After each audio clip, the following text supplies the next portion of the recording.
Lend me your ear. I got something you need to hear.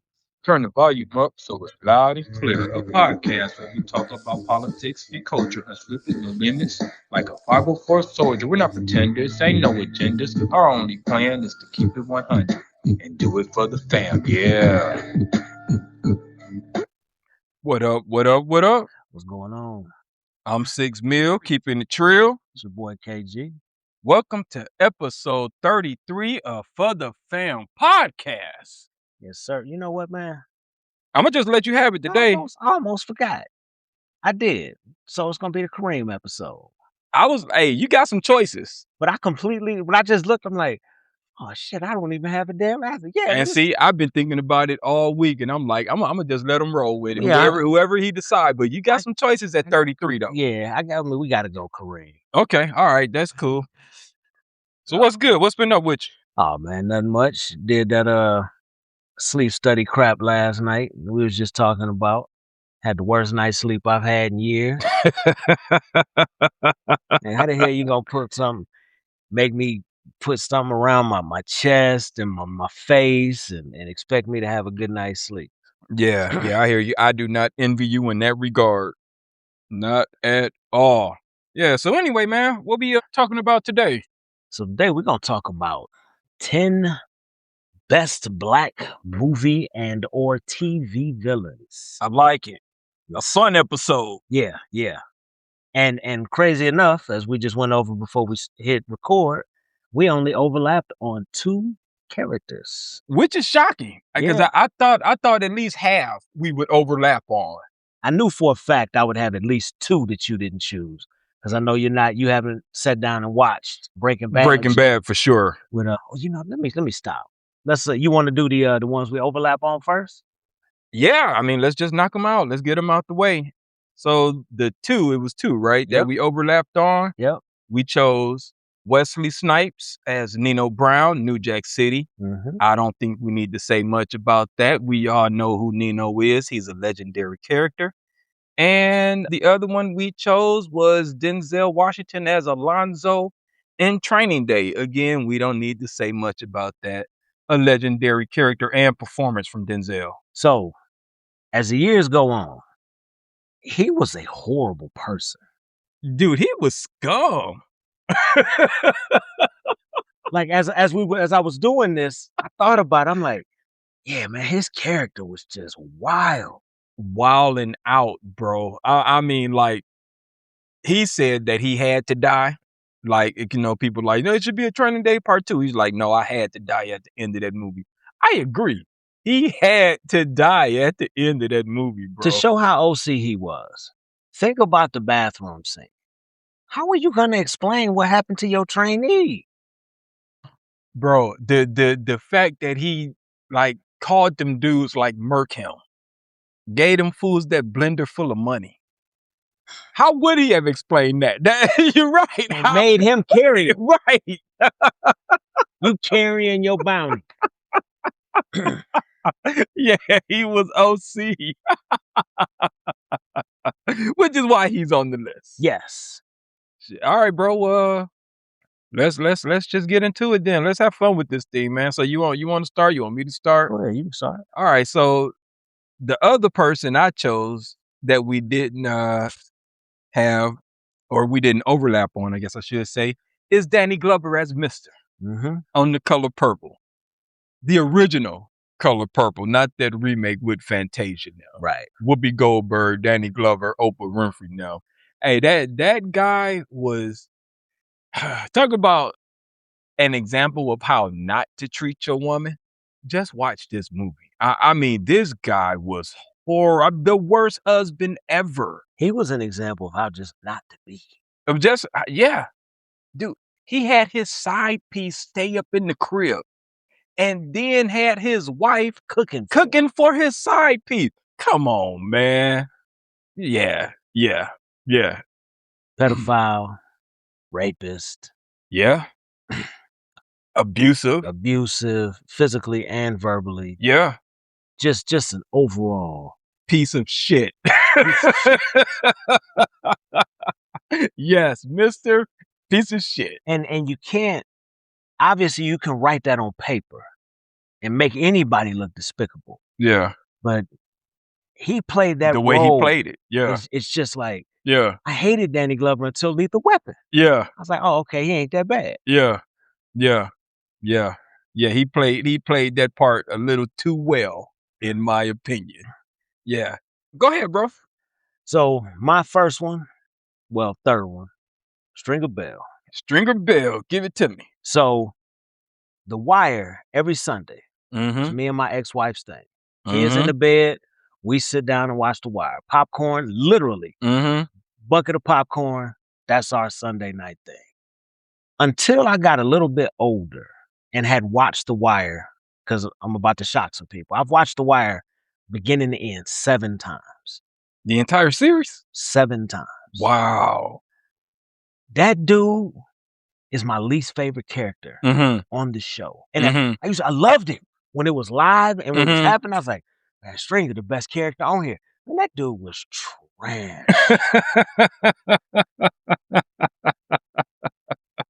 The scene with D'Angelo is like, where's Wallace, String?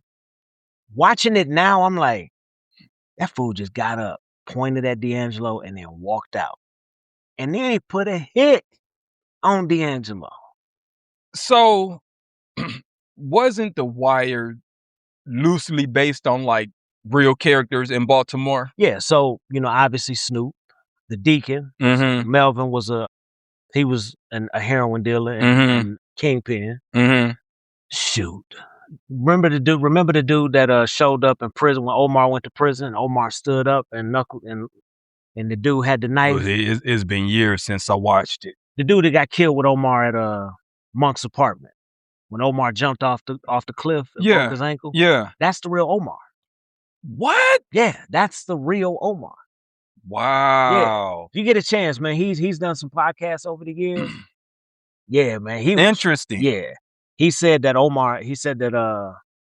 Michael Williams, he said, man, I couldn't have picked a better person to play that character. He was like, that was me. That was who I was. Okay. All right. I'm going to stick with The Wire. Next person I got on the list is Michael K. Williams as Omar. Yeah.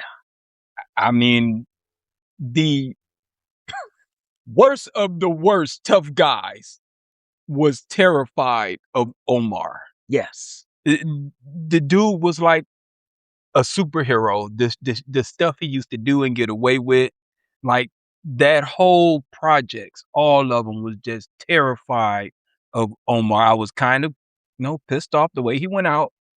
Oh, dude, I threw something at the TV that Oh man, I was just like, really? That's how y'all gonna let Omar go out?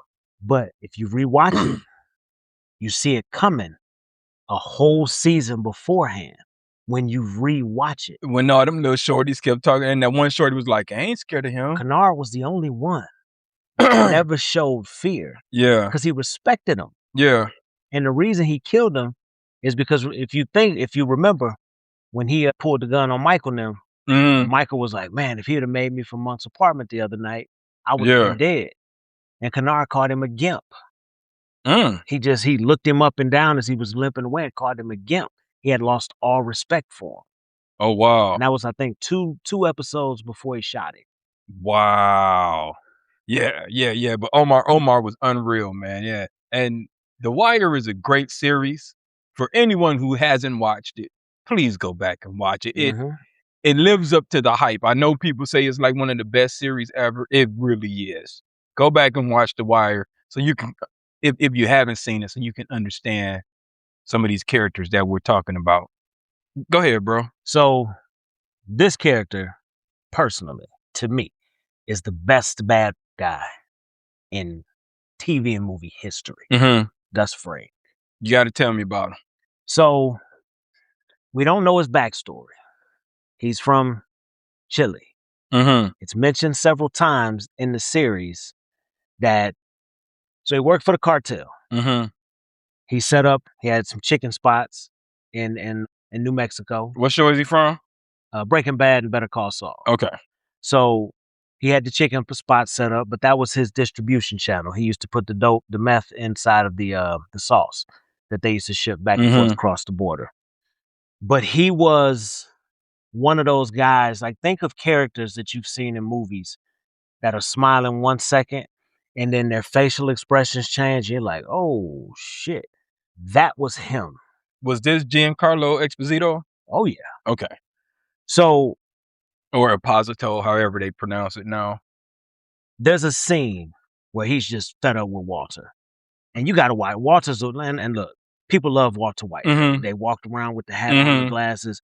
Walter White dismantled the drug operation as large as the NASDAQ. Mm-hmm. These are his words. Mm-hmm. If I stop going to work, a business large enough to go on the NASDAQ would cease to exist. Right. And he brought it down with his greed. They took him in the desert, had him tied up, Walt being Walt, because at that point he was Heisenberg. Man, Giancarlo Esposito was like, I will kill your wife, your son, and your infant daughter. Oh, wow. He poisoned the entire cartel. Mm-hmm. And there was a famous box cutter scene where he comes into the lab, doesn't say a word. Walt's pleading and begging because Walt thinks him and Jesse are about to get killed. He walks over, and Mike from Beverly Hills Cop. Remember when Eddie Murphy threw old boy over the table? Yeah. I forget his name. Yeah. But, he's in that? Oh, yeah. He's one of the main characters. Oh, wow. Okay. So he's standing back there with a gun to Walt and Jesse. Mm-hmm. And then there's another dude standing in front of them. And he walk over there. He put on the suit, the hazard suit, put the gloves on. Walt just talking, trying to spare his life. He walked over, grabbed one of his own workers, cut his throat with a box cutter, and held him, staring at Walt. Let him go. Walked back up the steps, took the suit off, said, get to work, and left. Wow. Now, that's just a tip of the iceberg. The way you describing this guy, I might have to watch Breaking Bad. But his whole spiel, he was a friend of the police. Mm-hmm. And he talked like this, like, thank you so much, I appreciate it. But when his whole demeanor changed, it was stoic. Oh shit, this dude is crazy. Yeah, man. To me, the greatest bad guy. All right. TV Yeah. history. I might have to watch Breaking Bad just for that performance. All right. Next up on my list, I'm gonna go with a favorite, Tiny Lister Jr. God rest his soul, Debo from Friday. For those of us who've seen Friday, hey, we know what a legendary character Debo was. You got on my drink. I got on my 40. But here's what makes Debo great for me. That his name is now a verb. Oh, yeah. In the slang community. It is. You got to be a great character for your name to become a verb. Man, you got Debo. Yep. I'm just saying, man. Great character, Debo, Tiny Lister Jr. Let's say God rest his soul. You know one of the funniest things about his character? The fact that he used to grab on people's pockets. Right? It wasn't asking for the money. It was like, remember how Smokey was looking at ballers. What you mean you don't got no money? Smokey was like, grabbing on his pocket. Yeah, Debo was a chirp, man. So, my next one goes back to The Wire. Marlo Stanfield. Marlo, my favorite character on The Wire. So, the closest I can think to Gus Fring is his character. Mm-hmm. Now, the difference between the two, I can hear people right now saying, you out your damn mind. The difference between their two characters is Gus was very front-facing. He was very polite. He was very, people loved him. Mm-hmm. But the other side, they're the same. Remember when he told Bodie, I'm being real gentlemanly about it at this point. That's how his character was. But Marlo was very soft-spoken, right. though. But think about the characters. I think it was season 4 when they were sitting out and where he would always sit outside. Mm-hmm. It was him and Snoop. And I don't know if you know who Jahan Jones is, but it was his. He's real famous online right now, doing the comedy skits or whatever. But he's from that area. It was his character. He had the long braids, and he was talking about the package and the money. And he told him, "Short your people." He was like, "But they my people." He said, "Short yourself or tool up."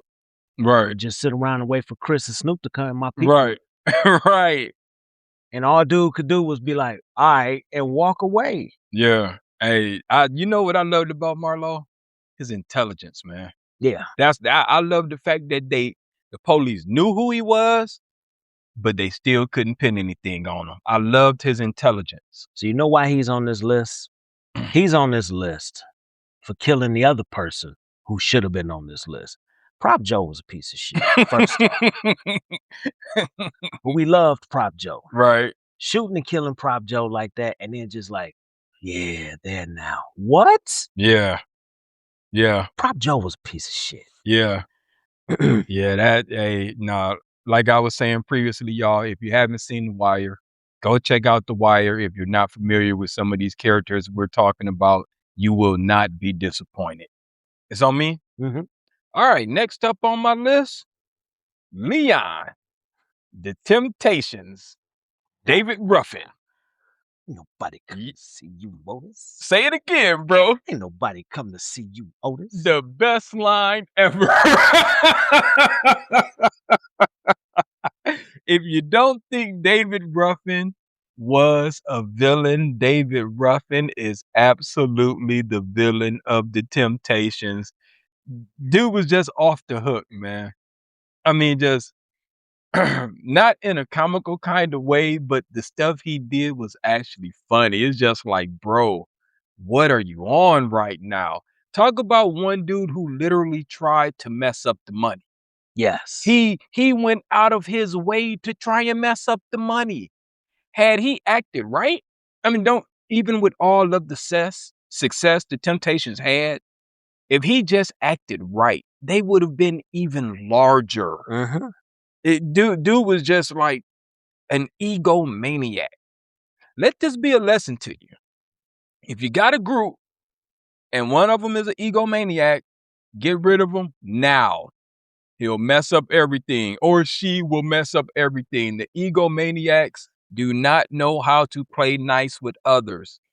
That was his problem. It rarely happens, and it's rarely successful. Bobby Brown might be the exception. Correct. And they got rid of Bobby. Yep. Yeah. Bye. Quick. Right. Cannot have an egomaniac in your group. All right, it's on you, bro. So my next one, going back to The Wire, is Brother Mouzon. Okay. And I hate to feel like I'm beating a dead horse. For years, I thought Gus Fring's character was based on Brother Mouzon. Mm-hmm. They're the same person. Interesting. The articulation. Yeah. The reading, that they are the same person. They dress alike. They're the same person. That's probably something we should look into, bro. They're not. I did. Oh, okay. It's not. it's not based on it. But as far as like being nice and kind, but will kill you, they're the same type of people. But yeah, man, for me, Brother Mouzon, just the dialogue when he shot Cheese. Yeah. What you need to be worried about is what's in the chamber now. Yeah. That fool was like, what'd he say? A hollow point jacketed something of my own creation. Listen, y'all, I love The Wire. But if y'all can't tell from this list, my brother KG loves The Wire. Great. Love it. Were you done with that, bro? Yeah. All right, next up on my list, Tupac Shakur. God rest his soul. Bishop in Juice. Yeah, you could have went with Birdie or Bishop on this one. That's true. But yeah, I picked Bishop because one, this is in the hood movie era. But the dude just like flipped out and started killing all his friends. Mm-hmm. I'm just like, this is off the hook. Sort of like Debo. I mean, Bishop didn't get his own verb, but we had cats running around the hood talking about, I'm Bishop. Mm-hmm. I'm Bishop. Yeah. Listen, the movie, not so much. You can watch it, but it's not on my recommend list. Riverside, motherfucker. But Tupac's performance in Juice is pretty good. Mm-hmm. I'll give him that. The rest of the movie, like I said, not so much. You will see a lot of recognizable faces in it. Oh yeah, for sure. But the plot, the storyline, all of that is kind of whack. But Bishop was a menacing character, and that's why I put him on the list. My favorite line in that movie: "You done slid down a razor blade and landed in alcohol." You know how much pain that is? Yeah, you know what I like. This ain't about Bishop, but when they was going to the DJ competition. Oh, And then he talking to Latifah and she like, yeah, where you DJ at? And he's like, Uptown. And yeah, I did some stuff around the way and some parties and stuff. She was like, oh, so you local? He was like, no, I've been such and such and such and such. And she was like, yeah, you local. oh, but she snapped on Flex. Oh, she did snap Oh on man, it. she snapped on Flex. She was trying to be nice. Right. Hate to keep going back there, man, but Go for it, bro. Chris Partlow from The Wire, Okay. an absolute psychopath. Hey, when he beat up The stepfather. Yes. That his nose was like crooked on his face, bro. He beat the F out that dude. The fact that this man could smile at a delivery woman, help her say thank you, and then look at him in the face, smile. He smiles at her, and he turns and shoots her in the heart. Crazy, bro. And then you find out the fool got a wife and 2 kids. And he was scared of Omar. Oh, when they killed Butchie, remember they were in that? And yeah. Snoop was like, well, let's go buy some gifts for your kids. Yeah. He was throwing that knife. He was like, how am I going to go around my people when Omar knows? Yeah. Good character, though. Yeah. Oh, real. I mean, Marlo wouldn't have been who he was without Chris. Oh, hell no. Without that muscle. Yeah, exactly. He needed Chris. And he needed him to be wild like that also. Keep the streets in line, as they say. Is it on me again? Yep. All right, cool. I'm going to go with, oh, man. I'm going to go with the Will Smith I Am Legend. Okay, yeah, I want to hear this. All right, cool. So just indulge. I Am Legend. Why is Will Smith the bad guy? Here's why Will Smith is the bad guy. Forget the whole vampire. Forget all of that. And let's just look at it from a bird's eye view. Will Smith is hunting them. Will Smith is kidnapping them. Are you writing a scene? God damn it. Will Smith is experimenting on them. They do not come and mess with him until he kidnapped that girl, the head monster. He kidnapped her and take her back to the lab. Until they weren't messing with Will Smith. Right. He was just barricading himself in the house at night. Exactly. To avoid any nonsense. Exactly. He was the one who was chasing and hunting and experimenting and kidnapping them. Will Smith is absolutely the villain in I Am Legend. And that's why he is on this list. None of that shit would be happening if he just stayed in the damn house. You got the dog killed. You almost got, what's her name? The Hispanic actress. Oh, Sonia Braga or Alice Braga. Alice Braga. Yeah, you almost got Alice Braga killed. Queen of the South. Yeah, exactly. Like, bro, you doing too much, man. Leave them monsters alone. They ain't messing with you. Nope. Why you going out there messing with them every night? Yeah. Will Smith is absolutely the bad guy on I Am Legend. Absolutely. So, the most despicable person on my list is next. Okay. Kanan Stark from Power. Okay. Now, I'm just going to say one thing he did that made him despicable. He shot and killed his own son. We can move on. Wait. He told him, ghost your daddy, nigga, or something like that. He told some stupid shit like and that. He shot and killed him. That was wild, bro. Yeah. That was crazy. I ain't even suffocating the old lady in her apartment. Hey, that fight between him and Ghost was pretty whack, man. though. Yeah, I'm like, man, get this movie ass. I liked the fight. I didn't like the fact that he survived. That too, because Ghost set him on fire, didn't he? Yeah. You know how I feel about Power anyway. After the first 3 or 4 seasons, I was done. Yep.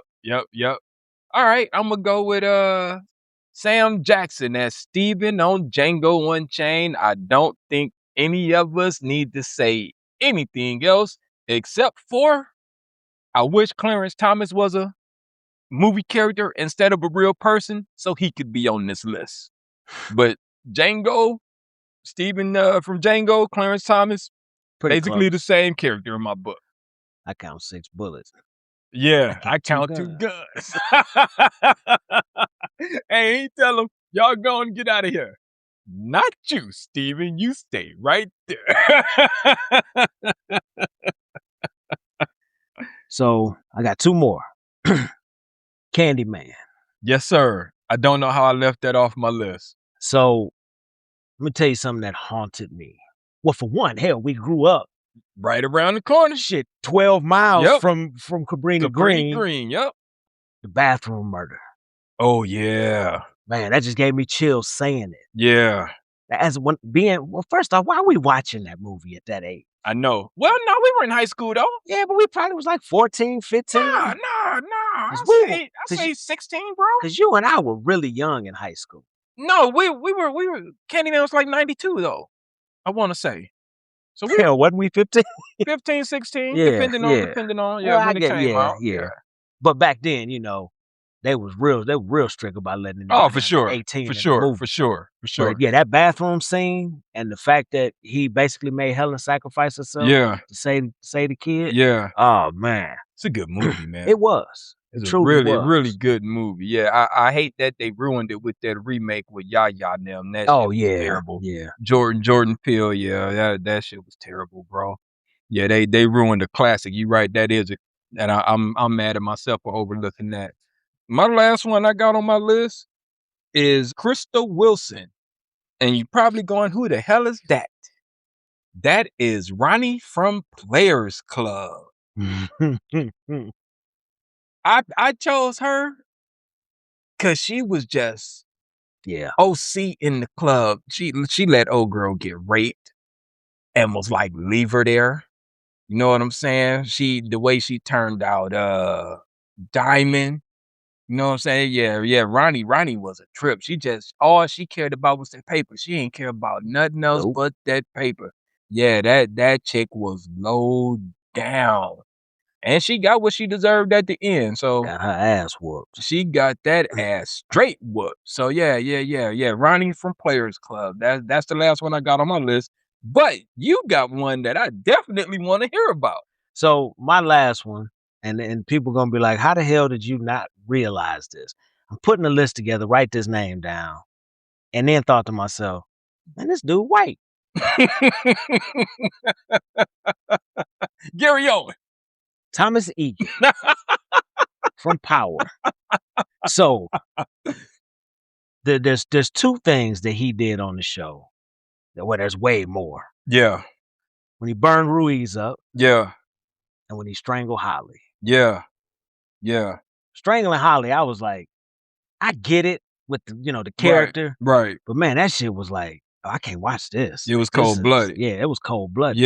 Yeah, he drove to Cleveland to strangle her, didn't he? Yeah, something like that. Yeah. You know, Tommy had so many bodies on that show, dude, bro. When he did the house tour and then killed the guy that was selling the house with the baseball bat, I'm like, so you just gonna kill somebody in broad daylight? Tommy had bodies, bro. I'm like, man, this character almost unbelievable how many bodies he had. I'm like, if anybody should have died at the end of the series, it should have been him and not Ghost. Now, he do have some funny ass parts in that series. Yeah. But yeah. Tommy a good, yeah, definitely a good villain. I'm shocked because I thought for sure you would put Quick on this list, bro. I thought I'm like I know he gonna put Quick on this list. Because I thought we've talked about that. We did, past. Which is why I thought you were gonna put him on the list. Yeah, he is. If I had to compare getting involved with things that had no business of yours, I put him and I'm not putting it at the same level. Walter White. I'm telling you, man, if you watch Breaking Bad, you'll finish and go, oh, all Walter had to do was go to work and go home. But instead, he wanted to be just starting mess. He wanted to be Nino Brown. Yeah. All he had to do was go to work, cook, and go home to his wife. I hear you. And what we're talking about with Quick is Eddie Murphy's character from Harlem Nights. You caught me off guard for a minute. I was like, what DJ Quick do? Like, I'm a dog.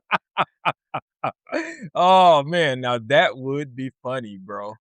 Yeah. All right, y'all. So that's our list of 10 best black villains. I know we probably got more than 10 because, we added a few extras. But if there's anyone on the list that you guys think we overlooked or you think should be on the list, get at us in the comments. Let us know if you think our list was trash or whatever. You Get got at your us in the own? comments. Right. Yeah. Give us your 10 black villains. I know a lot of people probably like, how did y'all leave Killmonger off the list?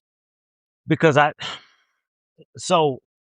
left Omar off for the same reason I left Killmonger off. Mm-hmm.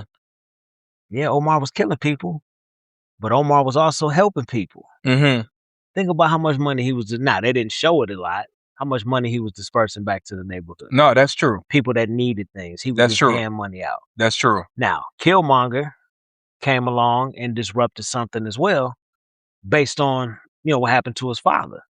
But he wasn't wrong. That's how I feel about it. That's why I didn't put him on the list, because I'm like, man, one can argue that Killmonger was damn near the hero of the movie. Now, was Black Panther right to defend his home, his crown? Absolutely. For sure. Because you came at all this the wrong way. Correct. But you were right. Correct. No, I feel that. Yeah, I'm like, man, Killmonger kind of like an anti-hero more than he is a villain. So yeah, that's why I didn't put him on my list. All right, y'all. We're going to transition right into current events. You got a current event you want to go with, brother? I do. And I'm not sure you've seen this yet because we haven't talked about it. Did you see that the Colorado Court of Appeals overturned that negligent homicide conviction on those paramedics that killed Elijah McClain? I did hear about this story, yeah. So, did you hear why? No. So, I'm just going to read word for word. They weren't cleared of wrongdoing. The reversal happened because the trial judge gave the jury the wrong legal instructions. The jury judged them as average citizens like you and I. But the appeals court said that they legally had to be judged by the specific standards of medical professionals. So basically, and what I'm reading from this is they were judged the same way a police officer would be judged. My job is this and that. Now, if you're in an emergency room and you have to make a split-second decision to save a life that could get you locked up, or if the police show up and say, hey, we need to draw blood on this patient, now you can't draw blood because you don't have a court order. I'm with you. But did you know in Colorado, up until that term, up until this happened, cops were trained, and I got to find out what the word was that the determination that they used for this. It was something psychosis. Mm-hmm. They were taught that. Mm-hmm. So apparently the cops, when Elijah McClain, I mean, you've seen the video. I could only watch it once. They were yelling, he's strong. He's too strong. We can't get a hold of him. They immediately thought that he was in that state and injected him with ketamine. Right. They gave him an overdose. 500 milligrams of ketamine. Yes. Because they said, you've seen Elijah McClain. They said he was over 200 pounds. He was scrawny. He was scrawny. Mm-hmm. He was my weight when I was in high school. Right. So the convictions were overturned. Now, the other stuff didn't get overturned. Yeah. But they only got 4 years or something like that. Yeah. For this nonsense. So they'll be out, but there will no longer be a criminally negligent homicide hanging over their heads. This is where the justice system fails the people. Because this is a technicality. Mm-hmm. It does not change the fact that that young man is dead because they gave him an overdose. Those facts still remain. So it doesn't matter what you call it. It doesn't change the action. They killed that young man and it was negligent. It was totally their fault. So it's called excited delirium. I don't know how I forgot that. But what's crazy is that they basically had blind obedience to bad science. Mm-hmm. Well, how in the hell?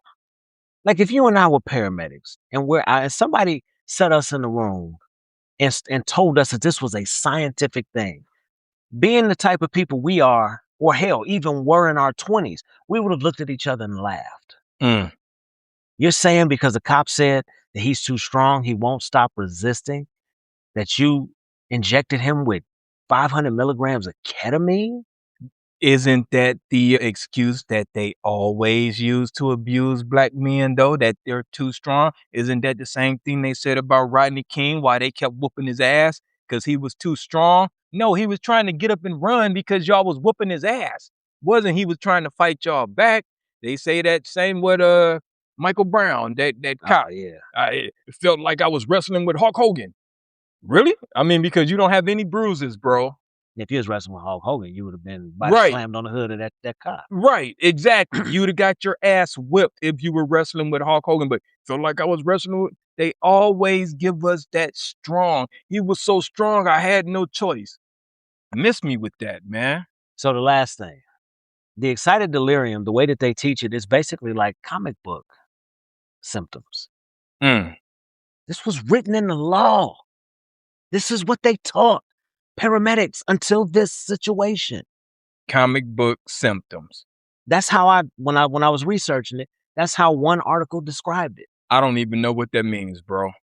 Well, Captain America, jump off a building. Hell, when he jumped out the elevator. Yeah. Like that's what you're injecting him with ketamine for, because you think that he has superhuman strength. Yeah, I'm like, I don't think that brother would have did that. He's 143 pounds. Right.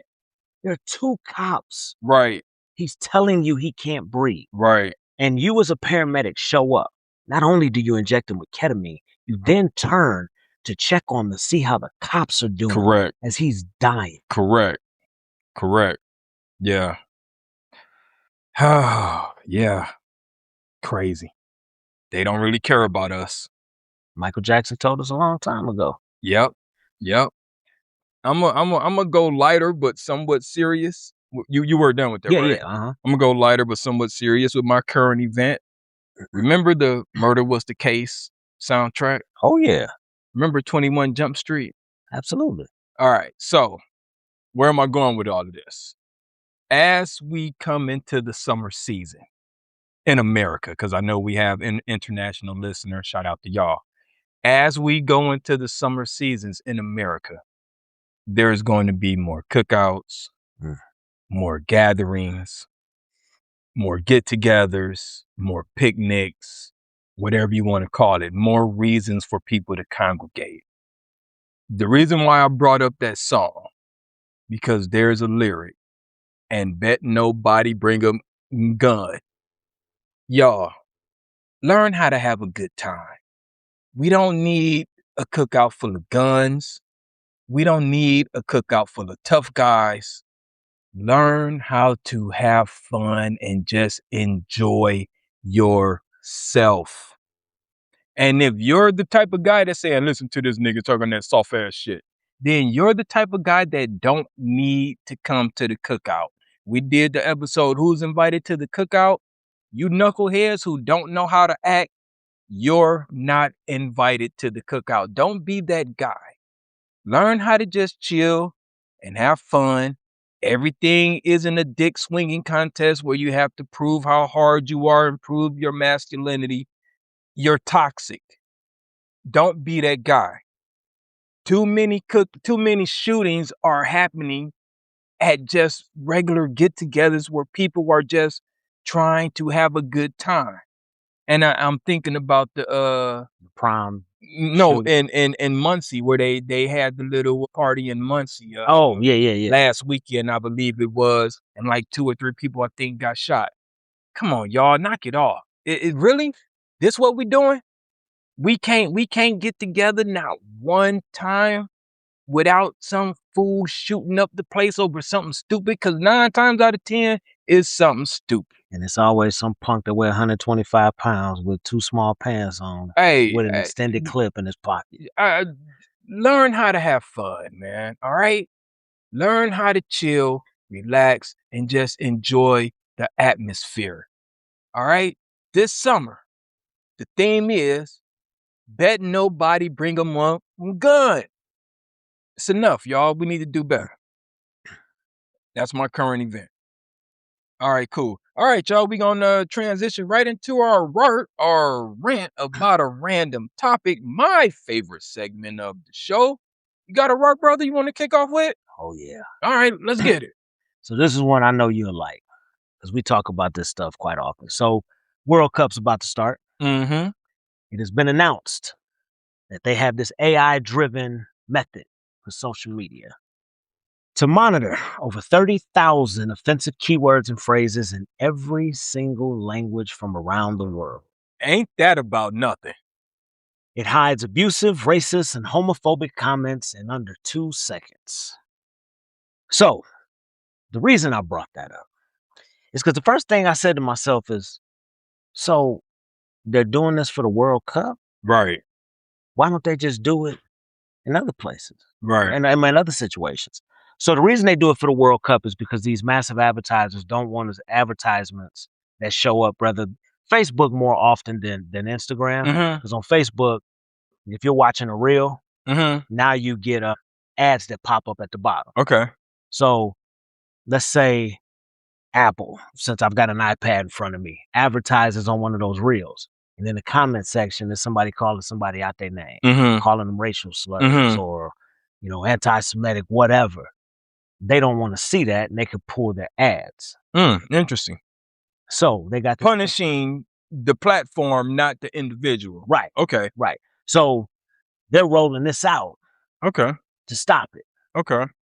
Bro, do you know how often I see white people on Instagram calling people monkeys, jigaboos, porch monkeys? Nothing happens. Right. Except when the people that it happens to post it. I was about to say that you know the letter up there. Yeah. you can't say nothing about. But there was a girl on TikTok. She had a bunch of hatred for videos she posted. It was months ago because I don't even get on there anymore. She talked about it, even shared what was sent to her in an audio message in her Instagram and her DM, and what was left in the comment section. They took away her TikTok account for racial and for toxic, because she was saying, he called me this, he called me that. Wow, she got flagged. So she got flagged for reporting it. She reported the page and everything. That's crazy. But they always be able to go to X because Elon ain't on Well, that's one of the platforms that's actually engaging. Really? But here's the reason why. The advertising. Yeah. Because he ain't got no damn money. Right. Which, by the way, next week we really need to talk about this IPO, SpaceX IPO bullshit. Let's get it. You already know how I feel about all of that anyway. It's we thought Trump had the biggest grifts. Yeah. This dude. Yeah. Is the biggest grifter in the last 20 years. I'm writing it down. Yeah. I'm making a note of it right now. Yeah. So let's get it. It scans the players' feeds, the team feeds on, Facebook, TikTok, YouTube, so on and so forth. So I just wanted to bring that up because it blows my mind, the double standard, where because the World Cup is coming, you can put those tools in effect. Right. But when people report it, you tell them, well, it's free speech, or right. That's this account or that account. But then when the World Cup, when FIFA asks you, you're like, oh yeah, sure. I've always had like this. I'm trying to figure out how to word this, right? My issue with the free speech argument, and I am not against free speech, but at the same time, that free speech doesn't give you the right to insult other racial groups. There's consequences. There's consequences. There should be consequences for it, right? I mean, like there has to be a limit to it. You just can't say I hate this group, that group, whatever, and then say I got free speech. I can say what I want to say. Yeah, you technically you can, but when you get dealt with, don't start crying about, hey, free speech. Well, hey, nothing's free in this world. That's what they taught us. There was and it's like British comedy is notoriously, they got some dark humor. Oh, for sure. And there's a commercial that went around over in Great Britain a couple years ago, and they would pull up with a U-Haul truck. The dude to show up to the door, knock on the door, he got a clipboard, and he was like, hi, are you John Smith? Yeah, I'm John Smith. Okay, awesome. So on X, about 2 weeks ago, you said, and I'm just going to throw an American boxer. You said, well, I'm Anthony Joshua, rather. You said that you could last 3 minutes with Anthony Joshua. Did you write that? Yeah, I wrote it. Okay, cool. He'd whistle in the box, and Anthony Joshua would get off and be like, he was like, "You ready?" And the commercial's like 2 minutes long. Yeah. And it is hilarious. Like, they had an MMA fighter, a boxer, some dude that did jujitsu, but they brought it to him. Let me ask you this. So if you got to wear the headgear, No. I'm not finished. If you got to wear the headgear and the chest protector that Major League Baseball umpires get to wear, the ones behind home plate, would you do it then? Do what? Fight like Anthony Joshua or Mike Tyson or something for $1 million? No. Even with the headgear and the chest protector on, you wouldn't do it? So when I was still on, well, when I still followed Ryan Garcia before he started posting crazy stuff, he's done a lot of videos where he's notorious for like people to put on the stomach protector because he hits hard. Yeah. And he would hit people in their stomachs. Man, they would last like 2 punches. 6'8", 300 pounds, lasting 2 punches. I've seen him hit people one time and put them on the ground. I'm like, oh, hell no. Yeah. And Ryan Garcia's what, 153 Right. pounds? No. Yeah. I wouldn't do it either. I'm like, man, if I can run the whole time, do I got to engage? If I can run for 3 minutes, I'd do it. That fighter Ian like Martin and Tommy Hearns. Ooh, that's a classic episode. My goodness, that's a classic. For my word, were you finished with that, by the way? I'm sorry, man. No, you good. For my word, I want to talk about perspectives. And I want to be clear when I say this. There are times when we need to stand on business. And I mean, there are times when we need to stand 10 toes down on business. But there are also times where we just need to recognize that it's a different perspective. So what do I mean by that? I'm going to give you an example. So there's a show called The Avengers, not the Marvel Avengers. This is the British show, The Avengers. And they made a movie in the late 90s, I believe it was. And it starred Uma Thurman, Sean Connery, and Ray Fiennes. And it's an old, like, British spy show. But there's a scene in the movie, Ray Fiennes is the protagonist. Sean Connery is the antagonist. And they have a discussion, and Ray Fiennes' character, he's very proper, very posh. He always carried an umbrella. So Sean Connery goes, a man who carries around an umbrella expects the worst. Ray Fiennes' response is, a man without an umbrella is unprepared. Both perspectives are correct. There is no right or wrong answer. I see both of their perspectives on that.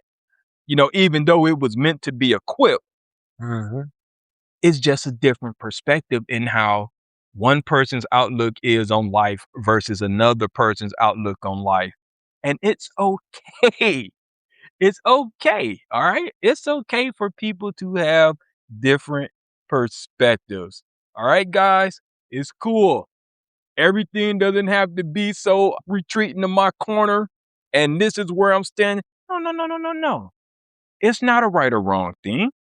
Sometimes it's just a different perspective. So, with that being said, I'm encouraging you guys to step back sometime and just look at it from a different perspective. It's amazing how much you can learn when you just look at things from a different perspective and not always trying to stand 10 toes down on things. Again, sometimes it's necessary, but sometimes it's not.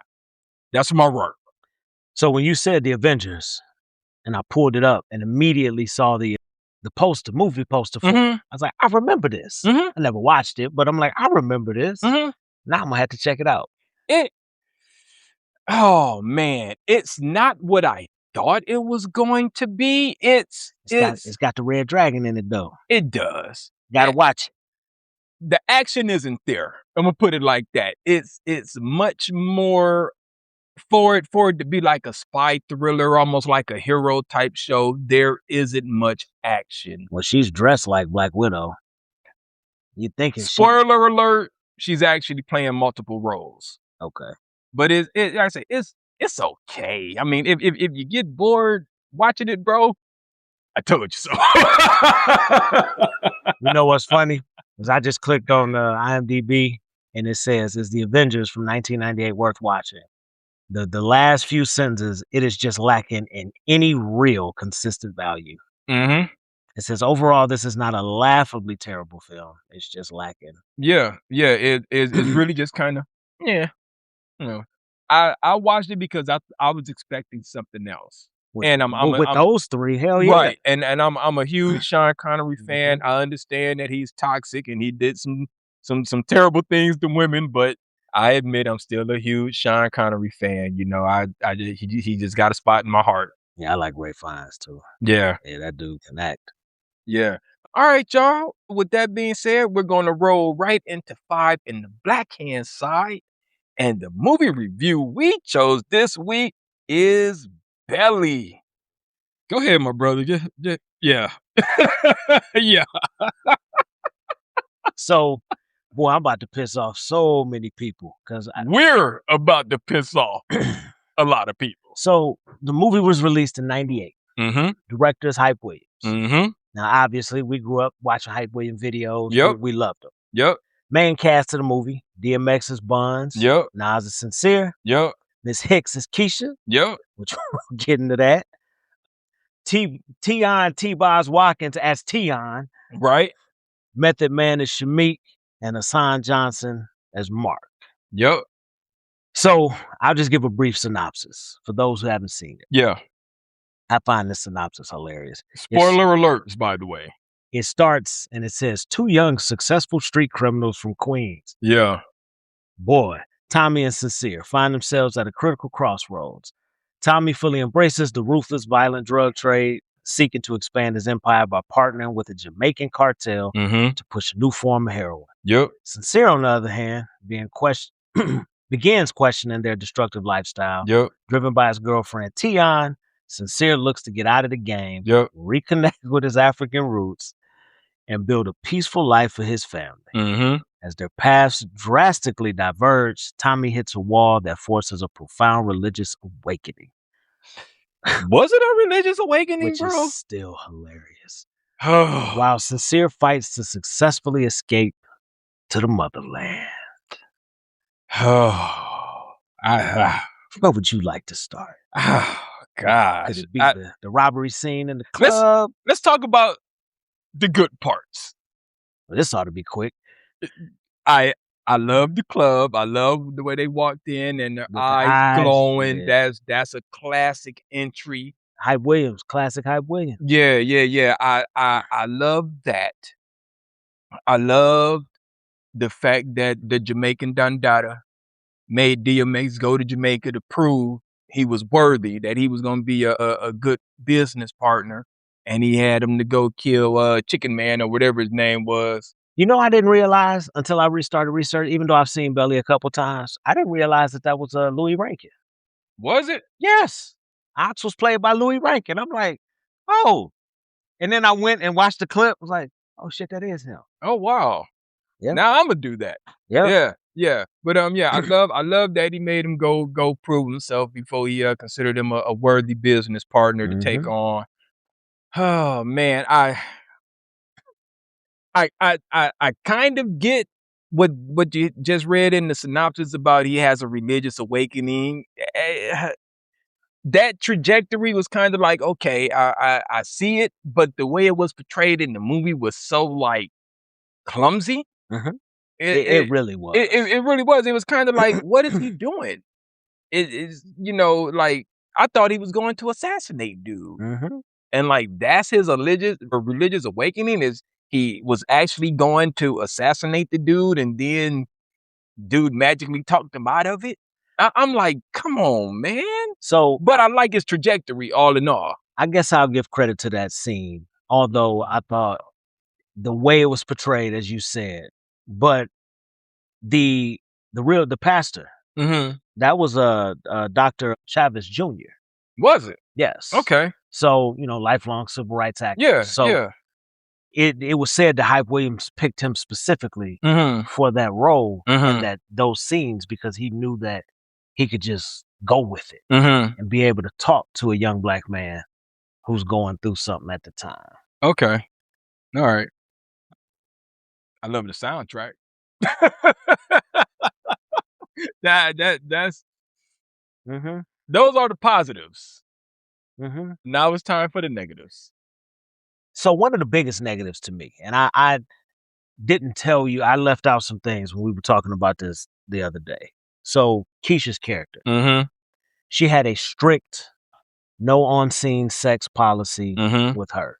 She wasn't against kissing, touching, that type thing. So she knew that there was going to be some type of scene with her and DMX. I told you wrong with this. She wasn't aware it was going to be what it was.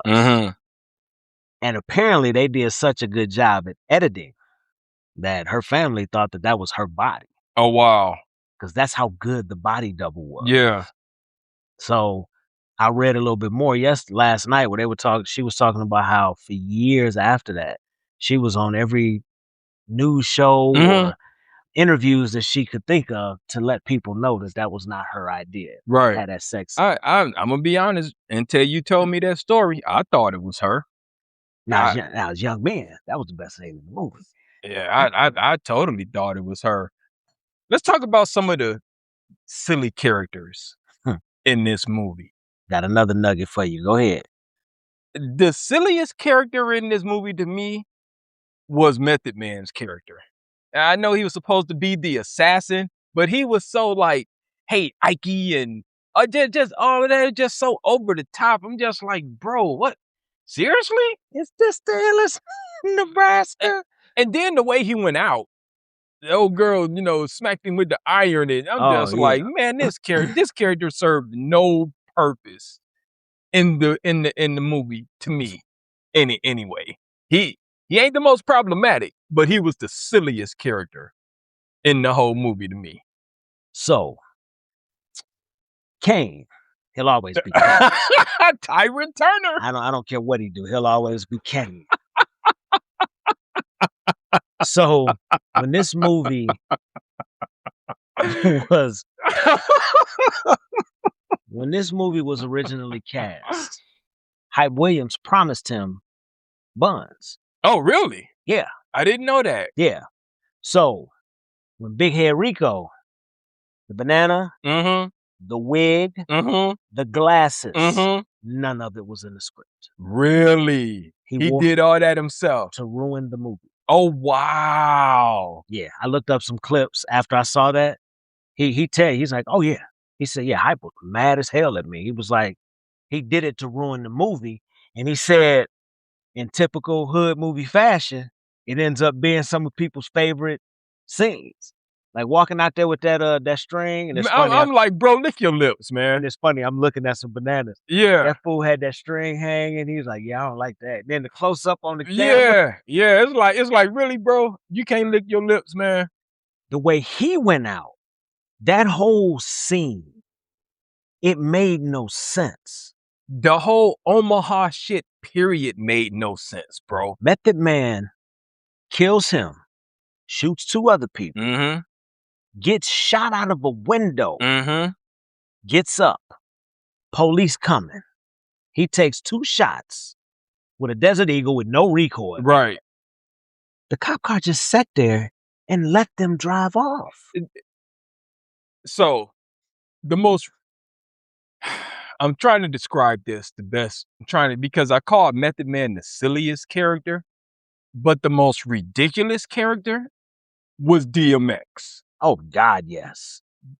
He everything he was doing made no sense, bro. Making old boy strip. The whole Omaha. I'm out here in Omaha. I don't care about no police. Yeah. You riding around with a trunk full of dope. Yeah. What? I'm running these red lights, nigga. I don't care. Why not? You about to go to jail over something stupid. Mm-hmm. Why don't you care? When they were in the restaurant, him and them two YNs. Oh. And these dudes shoot each other. They supposed to be homies. They shoot each other over absolutely nothing. Well, no, the one dude gets shot, but you ain't hard, I am hard. Just the silliest argument. And DMX just sit there and finish your drink. This dude just got shot in a restaurant. A fancy restaurant, and you gonna sit there and finish your drink. I'm like, man, where they do that at? So I would say, well, first, let me say this. Nas it's very difficult to think of who's the worst actor between him and Snoop. Yo, I lost my pager.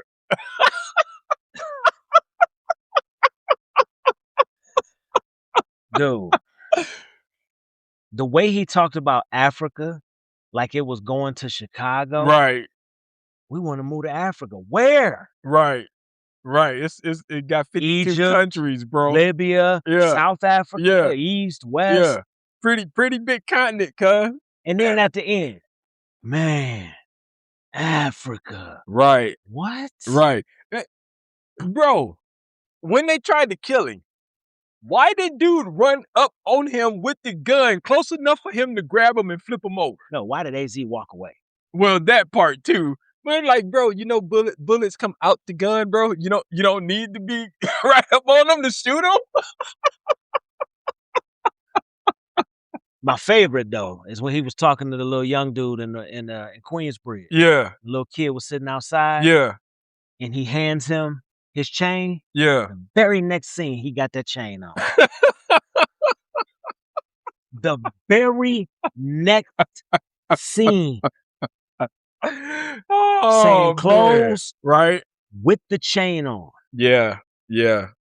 I saw somebody pointed that out to me years ago, and I was like, hell no, he do got the chain on again. I did like when they came for the big dog, the Jamaican. Oh. That scene was hard. I like that. I'm the original Jamaican Dandada. You wanna romp with me, huh? Yeah, he was letting them know. Yeah. That was a hard scene. But yeah, man, I don't know, bro. I think we basically done summed up this whole movie. I mean, it let me say, I'm gonna say what I said to you on the phone. This is a good and terrible movie at the same time. Yeah. Everybody we grew up with seemed to love this movie. Right. And there are some scenes that are, pretty popular, pretty famous. But there's also some scenes where you're just like, this makes no sense. And most of them involve Nas or DMX. Correct. It was almost like, what's the most ridiculous thing we can have two hood dudes do? Yeah. That's it. Let's do that. And it's just like, no, bro, that's unrealistic. Like, no. Yeah. Shout out to DMX. May he rest in peace.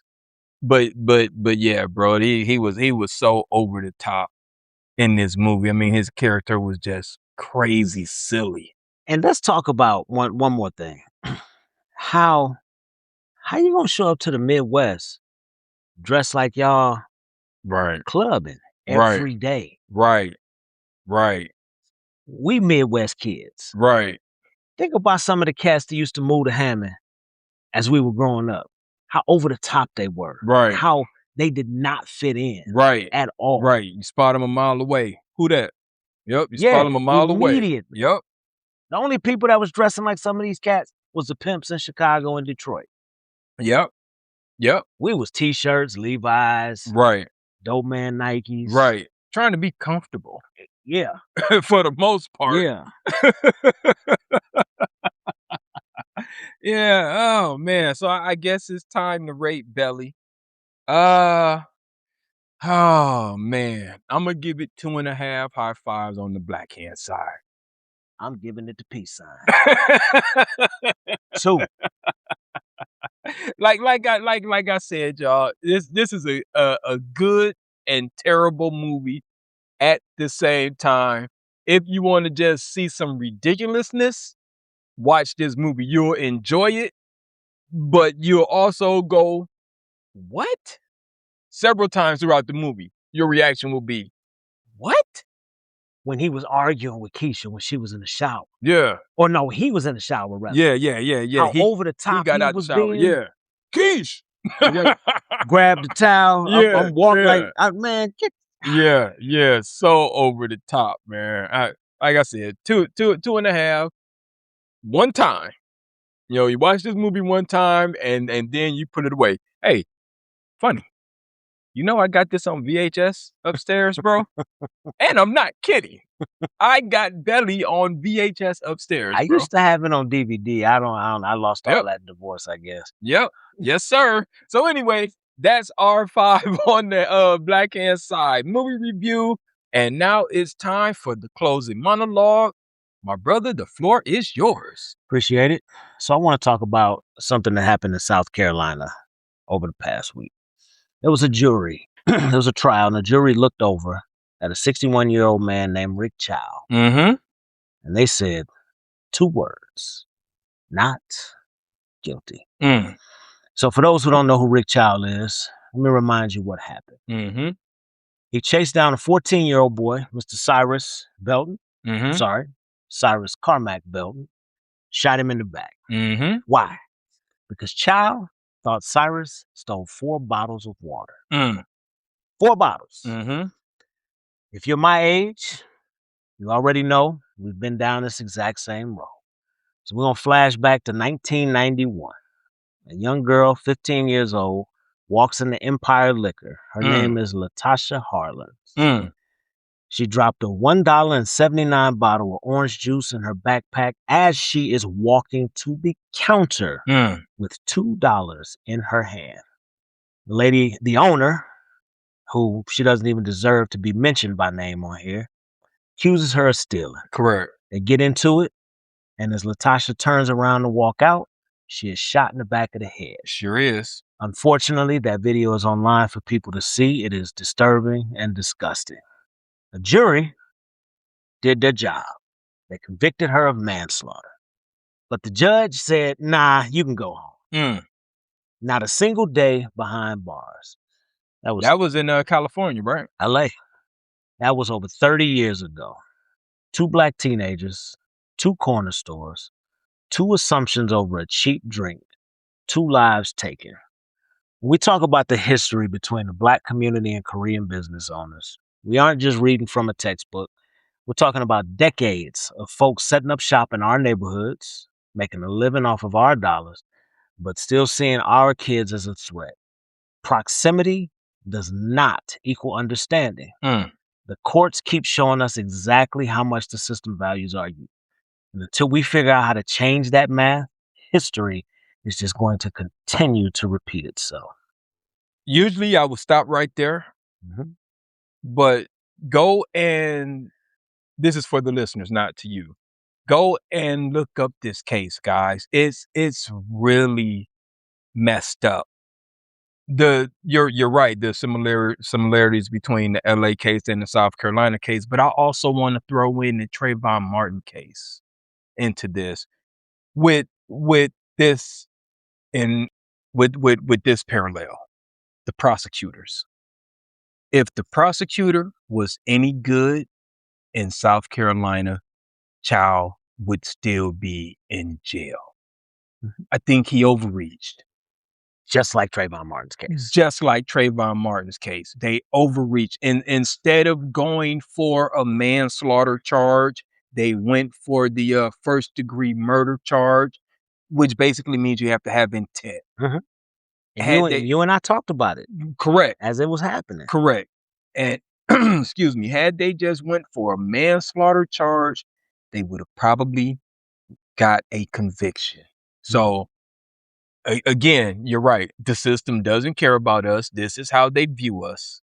But again, this is why down ballot voting is important. Get these janky prosecutors out who do not care about us. And do not just vote. I stopped doing this locally a long time ago. Stop just voting all Democrat. Find out who they are. Or for Republicans, all Republican. Because you know what? There's some prosecutors out there that identify as Republican that have put some of the worst criminals of the worst in prison for the rest of their lives. Right. The other thing with that is you can always run as a Democrat and be Republican. Sheriff Cowboy used to do it in Wisconsin all the time. To ensure he ran as a Democrat, knowing full well he was a Republican. Yeah. All right, y'all. That concludes this episode of For the Fam Podcast, episode 33. Y'all know what time it is. It's homework time. If you are new, I want you to share this with 2 friends. If you are a loyal listener, first of all, thank you. We appreciate it. Absolutely. And now go share this with 2 friends. All right? You can find us on every major streaming platform, including YouTube, audio only. We want to thank you guys for tuning in. We hope you enjoyed this. Again, like, subscribe, get at us in the comments if you think that we missed some people on our villain list or whatever it is. You know what I'm saying? Just get at us. We don't argue, but we may respond. Yep. All right. With that being said, I'm 6 Mil, keeping it trill. It's your boy KG. And we'll holler at y'all next time. Peace.